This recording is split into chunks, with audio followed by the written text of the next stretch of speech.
Vande Mataram radio Hindustan. RJ Rajni लेकर आई है आपके लिए। अपनी मृत्यु और अपनों की मृत्यु डरावनी लगती है, बाकी तो मौत को एंजॉय ही करता है आदमी।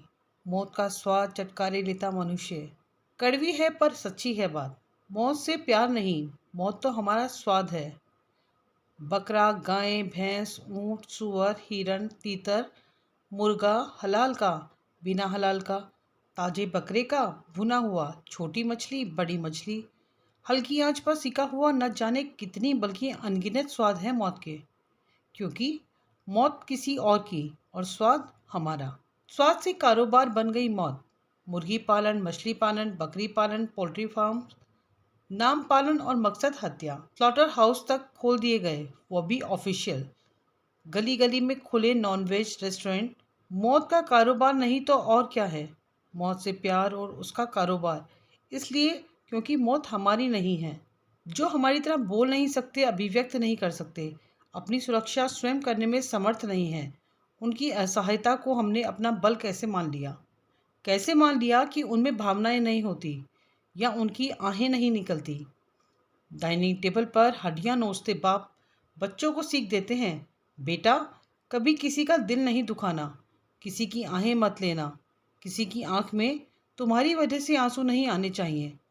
बच्चों में झूठे संस्कार डालते बाप को अपने हाथ में वो हड्डी दिखाई नहीं देती जो इससे पहले एक शरीर थी, जिसके अंदर इससे पहले एक आत्मा थी। उसकी भी एक माँ थी जिसे काटा गया होगा, वो करहा होगा, वो तड़पा होगा, जिसकी आहें निकली होंगी, जिसने बद्दुआ भी दी होगी। कैसे मान लिया कि जब जब धरती पर अत्याचार बढ़ेंगे तो भगवान सिर्फ तुम इंसानों की ही रक्षा के लिए अवतार लेंगे। क्या मुक्त जानवर उस परम पिता परमेश्वर की संतान नहीं है? क्या उस ईश्वर को उनकी रक्षा करने की चिंता नहीं है? धर्म की आड़ में उस परम पिता के नाम पर अपने स्वाद के लिए कभी ईद पर बकरे को काटते हो, कभी दुर्गा माँ या भैरव बाबा के सामने बकरे की बलि चढ़ाते हो, कहीं तुम अपने स्वाद के लिए मछली का भोग लगाते हो। कभी सोचा तुमने क्या ईश्वर का स्वाद होता है? क्या है उसका भोजन?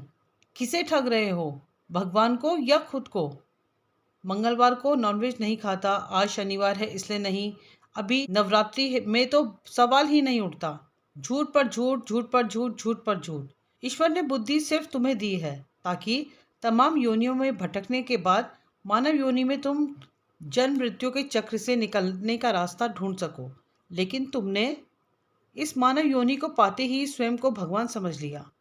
तुम ही कहते हो कि हम जो प्रकृति को देते हैं वही प्रकृति हमें लौटाती है। यह ईश्वर का संकेत है। प्रकृति के साथ रहो, प्रकृति के होकर रहो। बने रहे हमारे साथ रेडियो हिंदुस्तान पर। सबको सिखाएं पेड़ लगाएं, सबको सिखाएं जल बचाएं।